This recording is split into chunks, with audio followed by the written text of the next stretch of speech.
This is an update on the 5 p.m. advisory. Several noteworthy changes to make you aware of. As of 5 p.m., the maximum sustained winds are now up to 100 miles per hour, which makes it a Category 2. You can see the satellite imagery is really starting to build out and get impressive, indicative of a storm that is still strengthening. Also, the movement now north-northwest versus northwest, so it's starting to make the turn that we've been talking about more towards the north. Not a lot of changes on the forecast track itself or the forecast reasoning. This red area here is now a hurricane warning. So the hurricane warning is now in effect from Inglewood to Anclote River, including Tampa Bay and the Dry Tortugas. The hurricane warning remains in effect for the western tip of Cuba. The warning is different from a watch. That means conditions are expected generally within 36 hours. Our warnings trigger cell phone alerts. Many of you may have gotten or may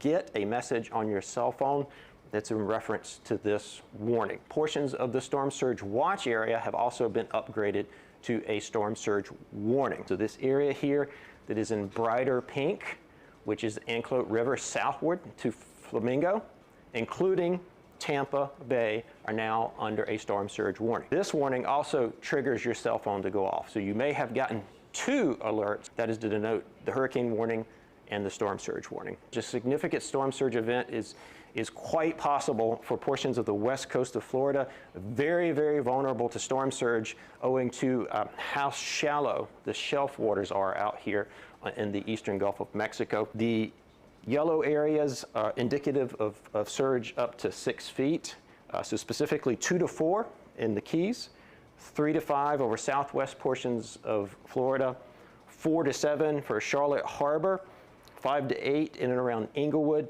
and then topping out indicating a peak surge potential of 10 feet in Tampa Bay. And remember, I'm 6 feet tall. That's 4 feet over my head. The potential exists. We also added a storm surge watch for northeastern Florida, including the St. Johns River. Now, why are these areas not been upgraded to a warning yet? It's just too early. They could perhaps be upgraded to a warning at a later time, but it's too early from a timing perspective to upgrade them. A lot of you are probably under evacuation or hearing about evacuation orders. If you don't know if you're in an evacuation zone or if an evacuation order impacts you, you can go to floridadisaster.org/info, and there's 2 links in here. One to see if you are in an evacuation zone or which one you're in, and then this one to see what existing evacuation orders have been issued. That is it from the National Hurricane Center with your 5 p.m. update on Hurricane Ian.